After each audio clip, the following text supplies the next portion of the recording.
오늘 우리에게 주시는 하나님의 말씀은 요한복음 21장 1절에서 6절의 말씀입니다. 요한복음 21장 1절에서 6절의 말씀을 제가 봉독해 올리겠습니다. 그 후에 예수께서 디베랴 호수에서 또 제자들에게 자기를 나타내셨으니 나타내신 일은 이러하니라. 시몬 베드로와 디두모라 하는 도마와 갈릴리 가나 사람 나다나엘과 세베대의 아들들과 또 다른 제자들이 함께 있더니 시몬 베드로가 나는 물고기 잡으러 가노라 하니 그들이 우리도 함께 가겠다가 하고 나가서 배에 올랐으나 그날 밤에 아무것도 잡지 못하였더니 날이 새어갈 때에 예수께서 바닷가에 서셨으나 제자들이 예수이신 줄 알지 못하는지라. 예수께서 이르시되 얘들아 너희에게 고기가 있느냐 대답하되 없나이다. 이르시되 그물을 배 오른편에 던지라 그리하면 잡으리라 하시니 이에 던졌더니 물고기가 많아 그물을 들 수 없더라. 아멘. 네, 우리 황영석 목사님께서 나오셔서 고기가 있느냐라는 말씀을 전하실 때 많은 은혜 받으시기 바랍니다. 우리 큰 박수로 환영하겠습니다.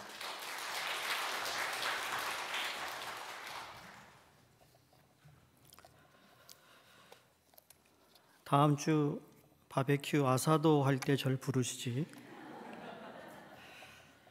왜 제일 바쁜 이 주일에 이번 주일에 저를 부르셨는지 이해가 되지가 않습니다. 우리 신학교일로 아틀란타 목요일 금요일 그것도 기후가 안 좋아서 연착되는 바람에 금요일 날 밤 12시에 집에 들어오고 어제 새벽 예배 인도하고 주일 준비 때문에 바빴거든요. 오늘은 저희 교단의 30대 40대 목회자들을 위한 컨퍼런스가 독일에서 내일부터 시작입니다. 그래서 오늘 8시 30분 밤 비행기 타고 독일을 가야 되는데 제가 섬기는 뉴욕 우리 수정교회 또 어버이 주일인데 어버이 주일을 빼고 이 자리에 오라고 하셔서 처음엔 기분이 좀 상했습니다. 그런데 뭐 하나님 말씀에 그러셨잖아요. 우리의 자기의 길을 계획할지라도 그 길을 인도하시는 분은 하나님이시다. 그래서 순종하는 마음으로 왔습니다. 일방적으로 5월 12일 날 설교해달라고 그러시더라고요. 그래서 할 수 없이 저희 장로님들에게 말씀했더니 저희 교회 장로님들이 쿨하세요. 목사님 다녀오세요. 정말 필요한 말씀이 선포돼야 되나 보다 그런 마음으로 저를 가볍게 이렇게 나올 수 있도록 참 부담 없도록 해주셔서 얼마나 감사한지 모릅니다. 가정의 달, 특히 오늘은 어버이 주일인데요. 미국에서는 마더스데이로 미국 저녁이 어머니 날 저녁 식사하기가 어렵잖아요. 예약을 하지 않으면 식당도 오픈되어 있지 않는 그러한 가운데 여기에 오신 모든 어머니들 주의 이름으로 축복하며 여러분의 가정을 주의 이름으로 축복합니다. 기도하겠습니다. 하나님 아버지, 하나님께서 오늘 예배를 통해 홀로 영광 받아 주시옵소서. 하나님 주신 말씀 앞에 우리 마음 문을 열게 하시고 그 말씀 앞에 헌신되며 그 말씀에 붙들림 받는 저희가 되기를 원합니다. 주님께서 친히 우리에게 허락하시는 말씀 앞에 순종하기 원하오며 예수님 이름으로 기도드립니다. 아멘. 유대인들 교육 가운데 우리 한국 사람의 교육열도 대단하지만 유대인들의 교육열도 대단히 아주 열정적이다는 것을 우리는 이미 알고 있습니다. 근데 열정적인 그 교육열에 관해서 우리 한국 사람과 유대인들의 큰 차이가 하나 있습니다. 우리 한국 부모님들은 자녀들이 학교 갔다 오면 너 오늘 학교에서 뭐 배웠니? 라고 묻잖아요. 근데 유대인들은 너 오늘 선생님한테 무슨 질문했니? 라는 질문을 한다는 겁니다. 오늘 선생님이 너에게 가르치신 그 교육 내용 가운데 어떤 질문을 했느냐라는 겁니다. 질문이 그래서 참 중요합니다. 질문을 하며 답을 얻어내는 것이 바로 유대인들의 교육 방법 중에 가장 큰 거라는 것이죠.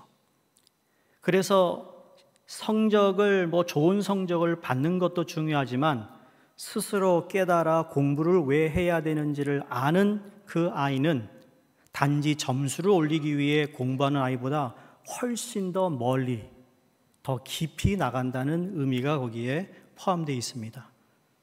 성경에도 예수님이 종종 질문으로 시작하신 일이 참 많습니다.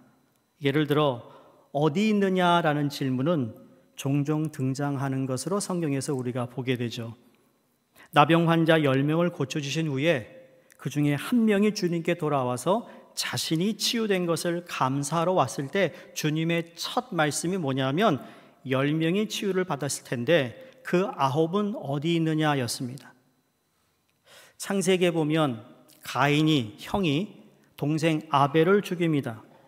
그랬더니 하나님이 가인에게 물으십니다. 내 아우가 어디 있느냐? 이 대표적인 어디 있느냐를 뽑는다면 우리가 잘 아는 에덴 동산에서 선악과를 따먹고 난 후에 하나님이 아담에게 물으셨던 것 기억하시죠? 아담아, 내가 어디 있느냐였습니다. 에덴 동산에 살던 아담과 하와는 사단의 유혹을 이기지 못하여 하나님께서 먹지 말라 하는 선악과를 따먹었죠. 하나님의 말씀을 어기고 죄를 짓고 만 것입니다. 그 죄가 수반하는 두려움에 사로잡혀 그들은 동산 숲속에 숨어버리고 말았어요. 동산의 정적을 깨트리고 아담을 부르시는 하나님의 음성이 울려 퍼집니다. 아담아, 내가 어디 있느냐? 였습니다. 하나님께서는 무소부재하신 분이잖아요. 어디든지 계시는 하나님이시기에 그때 아담이 어디에 있는지 모르실 까닭이 없습니다. 그럼에도 불구하고 하나님께서 아담을 향하여 구태히 내가 어디 있느냐라고 물었다라는 것은 지금 아담이 어디에 숨어 있는지 몰라서 물은 것이 아닙니다. 예를 들어 내일 시험을 치러야 할 아이가 PC방에서 정신없이 놀고 있는 것을 발견한 엄마가 아들을 향해 뭐라고 그러죠? 너 여기서 뭐 해?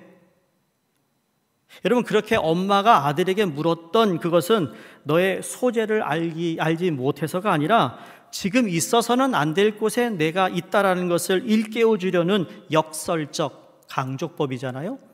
따라서 너 지금 어디 있니? 라는 것은 내가 지금 있어야 할 곳은 PC방이 아니지 않니? 네가 지금 있어야 할 곳은 너의 공부방이지 않니?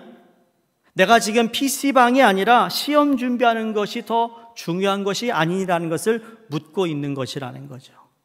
마찬가지로 아담아, 내가 어디 있느냐라고 부르신 하나님의 말씀도 이와 같습니다. 아담아, 내가 있어야 할 곳은 죄와 어두움이 아니잖니? 내가 있어야 할 곳은 빛과 하나님의 존전 앞에 네가 있어야 하는 거 아니냐라는 것을 의미하고 있다라는 겁니다. 아담을 부르셨던 하나님께서 오늘 우리에게도 똑같은 질문을 던지고 계십니다. 주일 아침 예배를 드리는 이곳에 모여서 함께 예배 드리는 것 정말 현명한 선택을 하신 것이라고 믿습니다. 잘 오셨습니다. 그러나 내 몸이 이곳에 온 것만큼 중요한 것이니 그것은 내가 어디 있느냐에 대하여 솔직한 대답을 해야 하는 것입니다. 우리 각자에게 있어서, 바로 내게 있어서 그 질문의 의미는 과연 무엇이겠습니까? 내가 지금 지켜야 할 자리를 바로 지키고 있음으로 인한 칭찬의 의미겠습니까? 아니면 있어서는 안 될 곳에 거함으로 인한 질책의 의미이겠습니까? 오늘 본문의 배경은 맞아요. 예수님이 부활하신 후에 제자들과의 만남입니다. 근데 예수님은 십자가에 달려 죽기 전에 제자들에게 이미 말씀하셨어요. 나중에 내가 죽고 나면 저 갈릴리 저편에서 나하고 만날 텐데 그때까지 너희들이 잘 인내하고 그것을 기억하라고 말씀하신 적이 참 많습니다. 부활한 후에 내가 갈릴리 호수에 가 있을 것이니 그곳에서 만나자는 주님의 말씀을 따라 제자들이 오늘 성경 보니까 디베랴 호수에서 가 있다라는 것을 우리에게 이야기합니다. 성지순례를 가셔서 아시겠지만 저희 교회도 지난 해에 가을에 우리 김창환 장로님 통해서 우리 한 20몇 분 되시는 우리 교회 분들 모시고 이스라엘 성지를 갔다 왔는데요. 이 갈릴리 호수, 디베랴 호수, 게네사렛 호수, 이건 다 똑같은 지역을 말합니다. 갈릴리는 그저 단순히 히브리어로 둥글다 해서 갈릴리 호수가 되었어요. 오늘 성경에 나오는 디베랴 호수는 이 헤롯 왕이 로마 황제 디베랴에게 아부를 하느라고 디베랴 호수라는 이름을 붙여주었습니다. 그 다음에 마지막인 이 게네사렛 호수는 그 말 그대로 이 수금, 다시 말해 하프의 모양으로 생겼다 해서 이 세 가지 호수를 다 똑같은 호수로 성경에서는 말하고 있지만, 그러나 그 배경에 따라서 어느 지역은 갈릴리 호수, 어느 지역은 디베랴 호수, 어느 지역은 게네사렛 호수라고 그렇게 불리웠습니다. 어찌됐든 이 세 곳, 갈릴리 호수가 되었던 디베랴가 되었던 바로 그 지역에서 예수님이 제자를 다시 만나겠다 하신 곳이 바로 갈릴리 호수라는 거죠. 그런데 주님을 까맣게 잊고 있었던 제자들의 모습이 오늘 21장에 시작이 되고 있습니다. 보세요. 갈릴리라는 지역에 분명히 가 있었지만 그들이 그곳에서 해야 할 일이 무엇인가, 무엇을 해야 되는지 망각한 채 그들은 단지 그들의 필요에 의해 욕구를 쫓아 모두 갈릴리 바다에서 뭐 했습니까? 고기잡이에 나서고 말았습니다. 주님께서 하셨던 말씀을 기억한다면, 믿었다면, 확신을 가졌다면 갈릴리 호수에서 어부로 다시 고기 잡는 인생을 사는 것이 아니라 주님이 어디에 와 계시는가를 찾아야 했음에도 불구하고 찾지 못했습니다. 그 이유는 무엇인가? 주의 말씀을 기억하지 못해서였습니다. 성도님들, 우리는 하나님이 주신 말씀을 기억하여 잘 지켜야 될 책임이 있습니다. 말씀을 잃어버리면 그 말씀대로 살지 못하는 것이고, 말씀을 기억하지 못하기 때문에 하나님이 주신 은혜가 있음에도 불구하고 오늘날 우리의 삶이 다시 방황하는 삶으로 우리가 어려운 상황들을 만나게 된다는 것입니다. 보세요. 그들이 땀 흘며 그물을 던지는 그 바닷가에 주님께서 나타나 계셨음에도 불구하고 제자 중 단 한 사람도 그들과 함께하고 계시는 주님을 알아보지 못할 정도로 그들은 자신들의 욕구에만 사로잡혀 있었던 것입니다. 그러나 그 결과는 참담한 실패였어요. 오늘 본문 보세요. 밤이 맞도록 수도 없이 그물을 던졌건만 단 한 마리의 물고기도 잡지 못했습니다. 그 실패의 의미가 무엇인지, 그들에게 지금 무엇이 잘못되어 있는지를 한번 짚어보려는 사람도 없었습니다. 그들은 아무런 의미도 없이 빈 그물만 기계적으로 반복해 던졌지만 여전히 빈손이었을 뿐이었어요. 마침내 뭇에서 계시던 예수님께서 제자들을 부르시는 말씀을 오늘 5절에 합니다. 얘들아, 너희에게 고기가 있느냐? 이거 역시 아담아, 내가 어디 있느냐라고 물으신 하나님의 질문과 똑같은 질문이었습니다. 주님께서 제자들에게 고기가 있는지 없는지 모르셨기 때문이 아니라 헛되이 시간을 낭비하고 있는 제자들에게 바른 분별력을 일깨워 주시기 위한 말씀이었다라는 것이죠. 얘들아, 너에게 분별력이 있니? 라고 묻고 있습니다. 분별력이 있다면 지금은 욕구에 사로잡혀 이런 고깃을 할 때가 아니다라는 것을 말씀하고 있다라는 것이죠. 여러분, 유대인의 속담에 고기를 주지 말고 고기 잡는 법을 가르쳐 주라는 말이 있지 않습니까? 이유가 무엇일까요? 아이가 배가 고프다고 고기만 주면 아이가 나이가 들어서도 계속 부모가 필요하다는 겁니다. 그러나 어릴 때부터 고기 잡는 것을 가르쳐 주면 어느 정도 나이가 되면 스스로 고기를 잡아 자생하게 된다는 말이죠. 이것은 공부에도 동일합니다. 가정의 달, 지난주는 어린이 주일이고 오늘은 어버이 주일이고 계속해서 우리의 가정에 하나님의 은혜와 하나님의 그 은혜의 강이 흘러넘치는 가정이 되어야겠는데, 여러분, 자녀들에게 공부 잘해야 된다는 것 다 우리 부모로서 가지고 있는 마음입니다. 기대감입니다. 근데 아들에게 단순한 성적 올리기가 공부인 것처럼 가르친다면 아이들은 커서도 스스로 공부하지 못하는 못난 아이가 될 수 있습니다. 진정한 공부가 무엇인가? 스스로 알아서 분명한 목표와 삶의 의미를 가지는 것이 중요하잖아요. 미국의 Authentic Learning이라는 책을 쓴 분이 이런 말합니다. 거짓된 학습은 외부의 이유 때문에 공부하는 수단으로서의 공부이다라고 지적합니다. 이 거짓된 학습이란 무엇일까요? 성공하기 위한 수단으로서의 학위를 따고 대학을 졸업하고 어떤 세미나의 수료증을 받는 것인데, 즉 공부를 위한 공부가 아니라 단지 수단으로서만 필요한 원하는 것을 얻고 나가면 그게 전부인 것처럼, 그래서 공부하고 난 후에 기억되는 게 하나도 없어요. 남는 게 없는 것이죠. 여러분, 소위 스펙 쌓기에 다 그냥 얼마나 열심을 내는지 모릅니다. 한국에 가끔 회무병에 나가면 한국에 정말 많은 분들이 스펙 쌓느라고요, 웬 놈의 수료증이 이렇게 많은지 몰라요. 대학 졸업장이 모자라서 수료증이 얼마나 많은지, 그 수료증이 어디까지 차야만 그제서야 이제 그 이력서를 내놓을 수 있는 가치가 있다라는 거예요.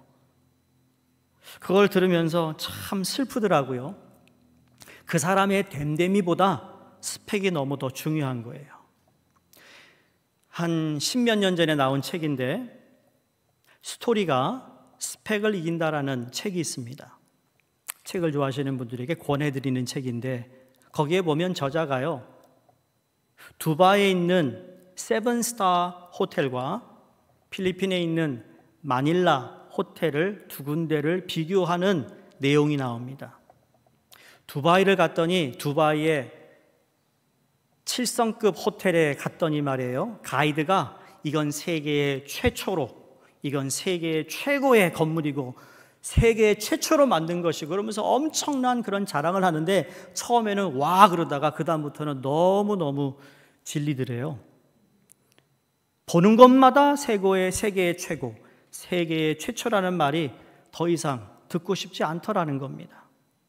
그런데 필리핀 마닐라에 가 있는, 마닐라에 100년 된 호텔을 가면서 그가 감동을 받습니다. 100년이 됐으니까 호텔이 얼마나 낡았겠어요. 근데 그 호텔은 아이젠하워 대통령이나 그 유명했던 비틀즈나 그 존 F 케네디나 정말 유명 인사들이 그 호텔을 다 방문했고, 그들이 거기서 묵었던 방이며 그분들이 어떠한 일을 했고 무슨 음식을 먹었으며 그러면서 스토리가 전개되는데 스토리가 끊이지 않습니다. 그 저자는 이렇게 얘기합니다. 왜 스토리가 스펙을 이기는가? 스펙은 지금보다 훨씬 더 좋은 호텔이 생기면 더 이상 할 말이 없습니다. 그러나 스토리는 여전히 남습니다. 여러분, 성경의 이야기는 하나님의 스토리입니다. 이 스토리와 내가 만났을 때, 공감했을 때 거기에서 주는 엄청난 은혜와 축복이 있음을 우리는 믿습니다. 다시 말해, 하나님의 스토리를 만나 하나님을 이야기할 수 있는 스토리 있는 사람이 신앙인으로서, 믿음 있는 사람으로서 하나님 앞에 올바로 살아갈 수 있는 힘과 능력이 거기에서 나타나는 것이고, 그 하나님을 만난 스토리를 전할 때 그것이 증거가 되는 것이고 증인의 삶을 살게 되는 것이라는 거죠. 사랑하는 뉴욕 성결교회 성도님들, 스펙이 아니라 스토리가 있는 여러분이 되시기를 바랍니다. 스펙이 아니라 스토리가 있는 교회가 되어야 됩니다. 거품들은 다 빼야 합니다. 이 세상에 그 스펙을 쌓기 위해, 그러나 그 스펙을 쌓았지만 내가 제출하는 곳마다 여러분 합격되는 것보다 불합격이 더 많은 세상을 살아요. 그러니 얼마나 이 거짓된 학습이 사람을 공허하게 만들고 열등감을 키우며 철저한 삶의 소외를 가져온다는 말입니다. 남들이 보기에 대단한 것 같지만 여러분, 거기에 스토리가 없다면 아무런 힘이 없다라는 거예요. 예수님께서 물으셨던 고기가 있느냐, 바로 그런 맥락에서 그 의미 같아요. 너희들이 나를 등진 채 밤새워 수고한 대가로 얻은 것이 도대체 무엇이냐? 라는 것이죠. 제자들의 대답이 금방 나옵니다. 고기가 있느냐 그랬더니 뭐라고 그랬어요? 없습니다. 없습니다. 주님의 질문 앞에서야 제자들은 자신들의 손을 내밀어 봅니다. 주님이 그 물가에 오셨음에도 불구하고 자기의 어떤 눈에 보이는 것을 추구하며 그 그물을 던졌을 때는 그 주님이 보이지 않다가 주님이 말씀하시는 그 순간 그들이 자기 손에 아무것도 없다라는 것을 그제서야 깨닫습니다. 이게 바로 말씀의 중요성입니다. 말씀이 들어오면 내 인생이 아무것도 아니구나. 내 삶의 한계를 내가 깨닫습니다. 내가 했다고 생각했는데 내가 한 것이 아니라 하나님이 하셨구나라는 것을 깨닫게 된다는 것이죠. 다시 말해 주님의 음성을 듣고서야 그들은 욕구에 사로잡힌 자에게 되돌아오는 것은 허망한 공허한 뿐이라는 것을 분별할 수 있게 되었던 것입니다. 성도님들, 말씀이 들려야 합니다. 진리의 말씀 앞에 서기 전까지는, 진리의 말씀에 진정으로 귀를 기울이기 전까지는 욕망에 눈먼 인간의 헛된 행진은 결코 멈출 수 없다라는 것인데, 진리에 의하지 않고서는 허망한 헛수고로 바르게 인식조차 할 수 없다라는 것입니다. 그러므로 주님이 제자들에게 얘들아 너희에게 고기가 있느냐의 질문은 제자들에게만 한 질문이 아닙니다. 오늘 우리 모두에게 하고 있는 질문이라는 것이죠. 오늘 본문에서 사용된 단어 두 가지가 있는데 이 두 가지 말씀드리고 말씀 마치려고 합니다. 하나는 고기라는 것과 물고기, 다른 하나는 얘들아입니다. 첫 번째 이 고기, 물고기라는 뜻은 흔히 신약 성경에 익투스라는 단어를 쓰는데 20번이나 등장합니다.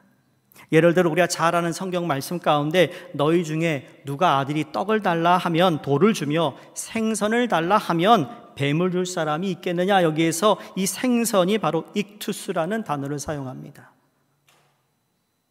특별히 우리말 성경에 물고기, 고기, 생선 등으로 번역된 이 익투스는 로마 이 카타콤의 프레스코 벽화에 발견된 후에 초대교회의 상징적인 것으로 부각되죠.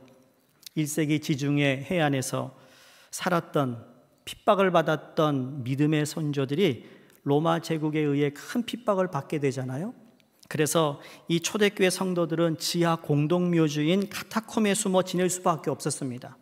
그 카타콤함이 얼마나 어둡고 미로와 같은 길이 있기 때문에 이 그리스도인이라고 이야기를 할 수 없어서 물고기를 그려놓으면 내가 그리스도인이다라는 것을 이야기할 수 있는 하나의 상징적인 그림이었어요. 글자였어요. 그래서 어느 모임을 할 때도 모임을 방향을 이야기할 때 물고기 반쪽만 그려놓는다고 합니다.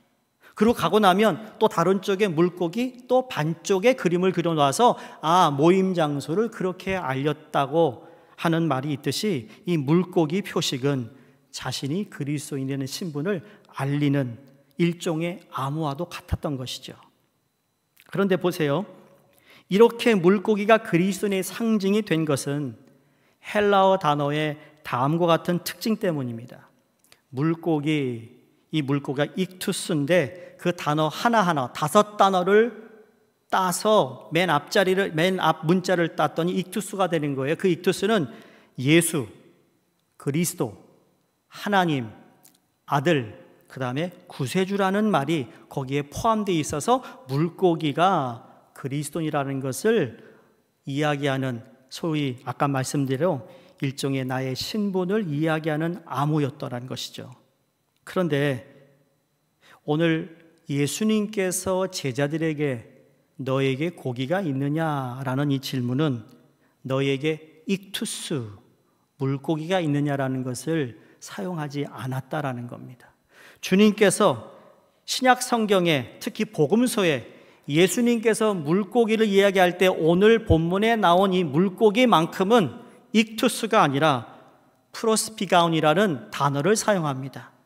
이건 물고기는 물고기인데 그런 우리가 이야기하고 생각하는 물고기가 아니라 이것은 식탁 위에 올려지는 진미, 다시 말해 진귀한 음식을 가리키는 단어를 사용할 때 바로 프로스파기온이라는 단어를 사용한다는 것이죠. 다시 말해 아주 귀한 것이라는 거예요. 그러니까 예수님이 얘들아 너에게 고기가 있느냐라고 했을 때 이 고기는 너희들 손에 이 세상에서 너희들이 찾는 귀한 것이 있느냐라고 물었던 것이죠. 주석을 가하면 더 깊은 의미를 찾게 됩니다. 욕망에 사로잡혀 진리인 나를 등져서는 아무리 수고하여도 결코 귀한 것을 얻을 수 없다. 이거죠. 성도님들, 주님 오늘에게 묻습니다. 너에게 물고기가 있느냐고.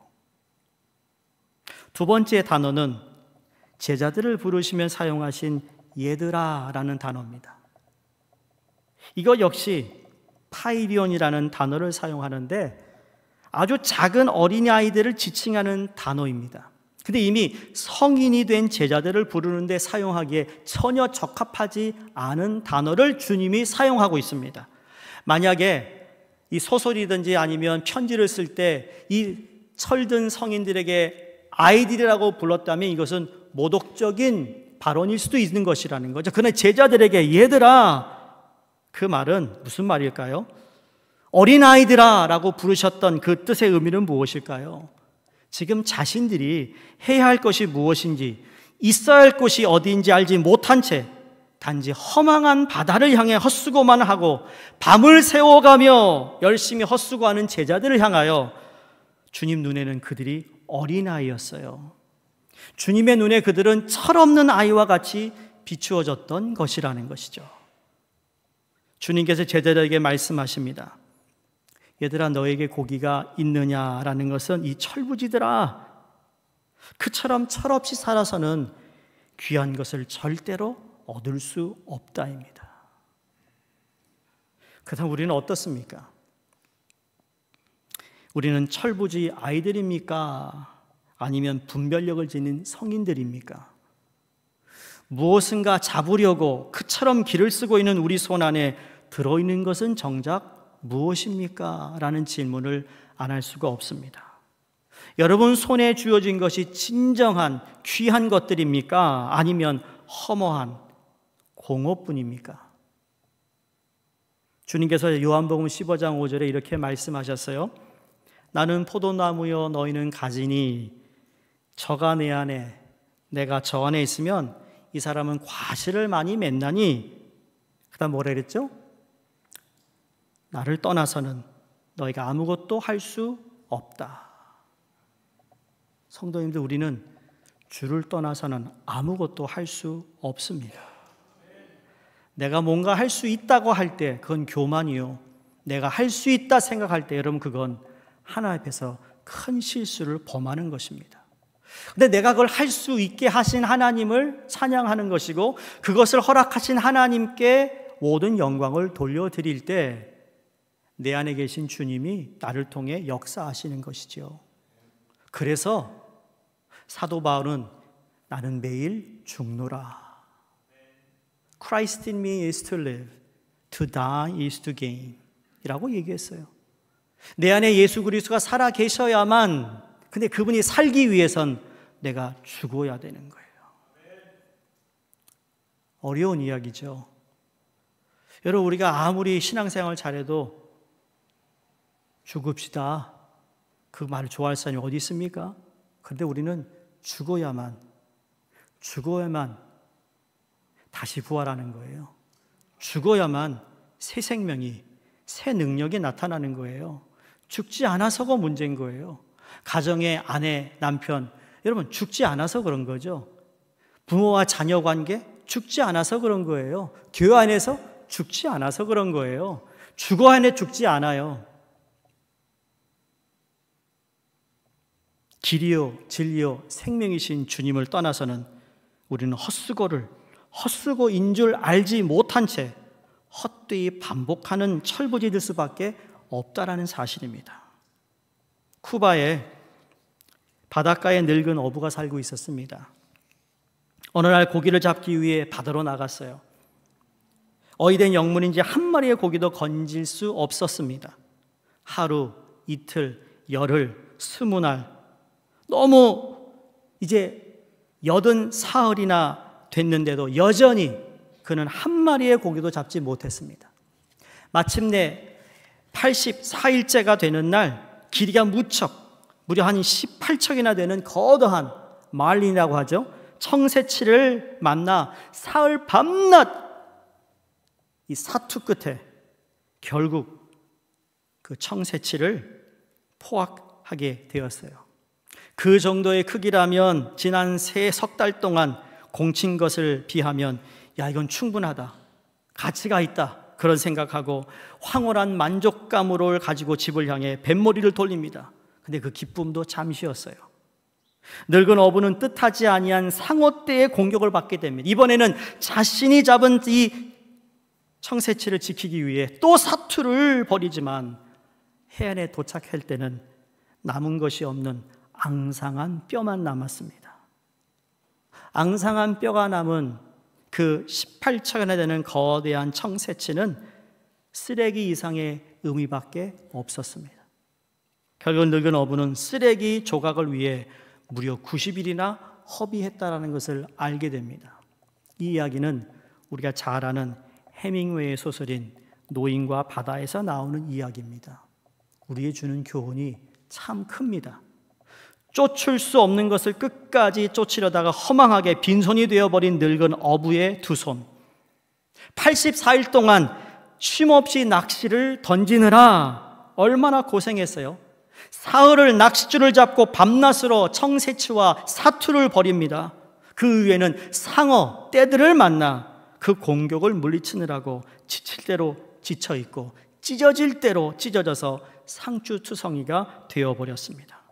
근데 그 손에 남은 것은 아무것도 없었어요. 늙은 어부의 공허하고 서글픈 이 두 손, 그 손이야말로 우리들의 손이 아니겠습니까? 이 시간 우리의 손을 자세히 들여다보시기 바랍니다. 얼마나 지쳐 있습니까? 이민 생활하면서 우리가 지친 모습으로 우리는 주일 예배를 찾아옵니다. 예배를 드립니다. 여러분, 우리가 세상에서 지치고 그리고 우리의 상처의 마음이 주님께 오는 이 예배의 자리를 통하여서 상처가 치유되고 회복되고 채워지는 은혜가 있기를 간절히 바랍니다. 그래서 이민자의 삶 가운데 교회는 너무나도 중요한 역할을 해왔습니다. 이 교회가 제 모교회입니다. 제가 대학교까지 여기 있다가 신학대학을 하면서 스테타는들을 떠나고 지금까지 돌아오지 않았습니다. 돌아오지 않았던 것은 목회자가 부름받아 나손이 몸 어디든지 가오리다 해야 되기 때문이죠. 근데 이렇게 모교에 초청을 받아 설교를 하라고 그러니 참 얼마나 마음이 떨렸는지 모릅니다. 김창환 장로님 옛날에 형령했던 분입니다. 여기 계신 연세 드신 우리 권사님들, 장로님들 다 기억합니다. 옛날 그 고왔던 얼굴이 그대로 있으세요. 아멘.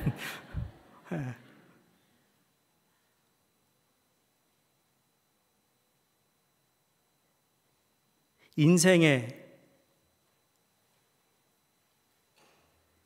살아가면서 우리가 방황하는 삶이 예수 만나면 방황이 멈춰요. 네, 이민사회에서는 좋은 교회를 만나면 이민의 방황이 멈추는 거잖아요. 그렇죠? 그만큼 교회 역할이 크다라는 겁니다.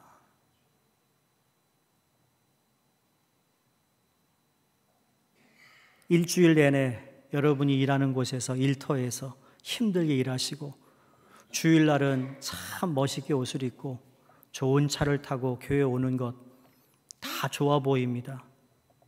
그 속의 마음에 쓰라린 아픔, 남에게 말하지 못하는 내 하소연해야 될 그런 것들, 여러분 이 세상에 누가 그것을 만져주겠어요? 누가 위로해 주시겠어요? 그것을 우리 예수님께서 위로해 주시고 만져주시고 새 힘을 주시고 소망을 갖게 하시고 내가 이럼에도 불구하고 살아야 하는 이유를 찾게 된다는 것이에요. 그런 의미에서 주님이 물으세요. 너희들에게 고의가 있느냐? 정작 귀한 것이라고 생각하는 것, 여러분 아무것도 아닙니다. 주님이 계시지 않다면. 내 손에 무엇인가 들어있다면 나의 관 속에 가져갈 수 없는 미래의 쓰레기 조각에 불과한 것들 아닙니까? 이렇게 우리의 인생이 끝나버린다면 이보다 더 비참한 일이 어디 있겠어요? 그러나 우리를 사랑하시는 주님께서 철부지처럼 살아온 우리를 포기치 않으시고 우리를 찾아오시어 오늘 아침에도 우리에게 묻습니다. 얘들아, 너에게 고기가 있느냐고. 사랑하는 성도님들, 우리 모두 이 시간 주님 앞에 무릎 꿇고 고백할 수 있으면 좋겠습니다. 어떤 고백입니까? 주님, 내 손에 아무것도 없습니다. 주님, 우리 손 안에 정작 귀한 것이라는 것은 아무것도 없습니다. 있다면 고작 미래의 쓰레기 조각들 뿐입니다. 그리고 우리의 손을 내밀어 이미 우리를 향해 내밀고 계신 주님의 손을 붙잡을 수만 있다면, 진리요 길이요 생명이신 주님을 붙잡을 때만 우리의 상처가 치유될 뿐만 아니라 우리의 모든 것이 회복되는 줄로 믿습니다. 주님을 붙잡을 때만 공허한 우리의 손 안에 참되고 영원한 것, 청령 귀중한 것이 담겨질 수 있다는 사실을 믿으시기를 바랍니다. 주님 안에서 우리의 손이 회복되고 우리의 손이 주님의 것으로 채워질 때 우리의 인생도 우리에 의해 이 세상도 비로소 새로워지는 줄로 믿습니다. 오늘 이 아침 뉴욕 성결교회 여러분 성도를 향해 주님이 묻습니다. 얘들아, 너에게 고기가 있느냐? 기도하겠습니다. 하나님 아버지, 오늘 우리의 손이 무엇을 추구하고 있는지, 지금 우리 손 안에 무슨 귀한 것이 들어있는지 다시 한번 그 손안을 들여다보게 하여 주시옵소서. 철없는 삶을 살았던 우리의 손을 주님 앞에 드립니다. 찢어질 대로 찢어진 상추성인 우리의 손을 주님 앞에 내밉니다. 밤낮으로 수고하였음에도 텅 빈 우리의 손을 주님 앞에 펴니다. 있는 것이라고는 고작 미래의 쓰레기 조각뿐인 우리의 손을 주님 앞에 내놓습니다. 주님의 자비로운 손, 능력의 손, 가련한 우리의 두 손을 꼭 붙잡아 주시옵소서. 상처투성이인 우리의 손을 깨끗하게 치유하여 주시옵소서. 공허한 우리의 손을 주님의 진리로, 주님의 생명으로, 주님의 사랑으로, 영원한 주님의 귀한 것들로 가득 채워 주시옵소서. 뉴욕 성결교회의 스펙이 아닌 하나님의 스토리가 살아있는 교회가 되게 하여 주셔서 주님에게 붙잡힌 주님의 자녀들을 통해 하나님 영광 받아 주시옵소서. 감사하신 예수 그리스도 이름으로 기도드립니다. 아멘.